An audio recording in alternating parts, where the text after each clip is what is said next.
बाद से बीजेपी की ऐतिहासिक ये जीत है, क्योंकि राज्य के इतिहास में पहली बार है कि कोई दल लगातार दूसरी बार सत्ता में काबिज हो रहा है।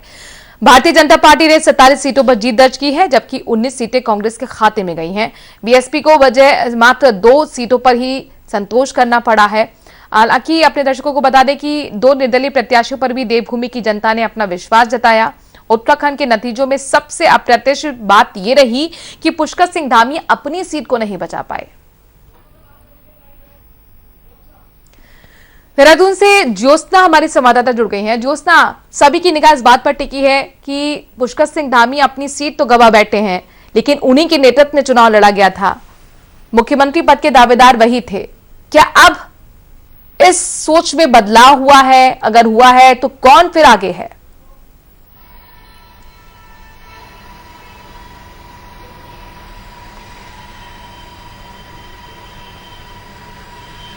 आवाज नहीं आ रही है। ज्योत्सना, क्या अब आपको ऑडियो मिल रहा है?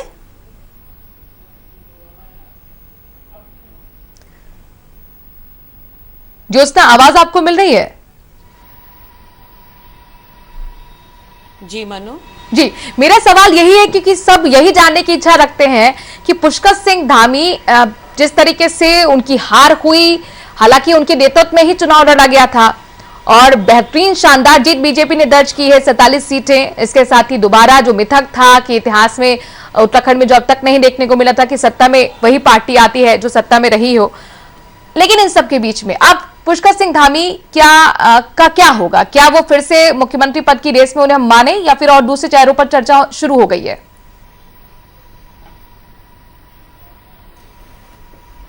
देखिए मनु, यहाँ उसी तरीके से हुआ कि टीम तो जीत गई अपना मैच, लेकिन कैप्टन 0 पर आउट हो गया।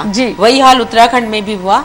धामी जरूर हार गए हैं, लेकिन बीजेपी की बहुत अच्छी जीत हुई है और धामी की हार बहुत करारी हार है और बीजेपी उस जीत के जश्न को उस तरीके से मना भी नहीं पाई, क्योंकि कहीं ना कहीं एक टीस होती है कि पार्टी दोबारा से सत्ता में आ रही है लेकिन मुख्यमंत्री हार गया है। रही बात अब आगे की, तो नई सरकार बननी है। रेस में धामी का होना बहुत स्वाभाविक है, क्योंकि धामी का जो पक्ष है वो लगातार इस बात को कह रहा है कि हमें समय कम मिला, हम अपने क्षेत्र में कम रह पाए, जिसके कारण की हार का सामना करना पड़ा, इसलिए एक मौका उन्हें मिलना चाहिए। धामी समर्थक 2-3 विधायक भी आगे आए हैं जो कह रहे हैं कि हम उनके लिए सीट छोड़ देंगे।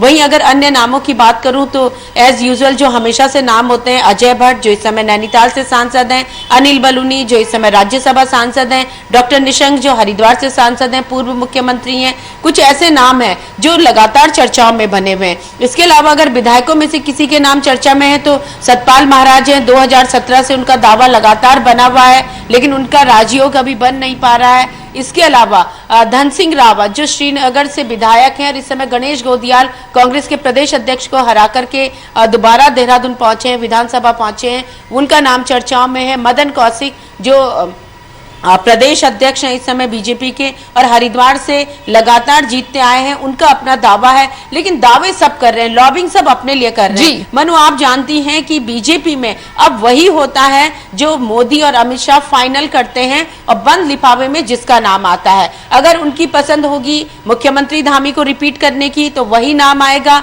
अगर उनकी पसंद होगी कि कोई और नाम। और उससे बड़ी बात यह है कि मनु, आप और हम कितनी भी कयासबाजी करते रहे, किसी भी समीकरण को बिठाते रहे, लेकिन मोदी और अमित शाह के रिज्यूम में हमने ये देखा है कि वो सरप्राइज देने के मास्टर हैं। उनके हर फैसले सरप्राइज से कम नहीं होते हैं। और ये हमने उत्तराखंड में 3 मुख्यमंत्रियों के चयन में देख लिया कि जाहिर तौर पर ये चर्चा लगातार चलती रहेगी जब तक यहाँ पर सरकार का गठन नहीं होगा, और आखिरकार कौन वो चेहरा होगा इसको लेकर लगातार कयास बाजार गर्म है। इन सब के बीच बहुत बहुत शुक्रिया ज्योत्सना, नजर बनाए रखेगा, आपसे अपडेट्स लेते रहेंगे। चूंकि अपने दर्शकों को बता दें कि धर्मेंद्र प्रधान और पीयूष गोयल जिन्हें पर्यवेक्षक बनाया गया है बीजेपी की तरफ से, वो पहुंच चुके हैं और इसलिए हर एक बैठक बहुत महत्वपूर्ण हो जाती है। अपडेट लगातार आपको सारा समय देता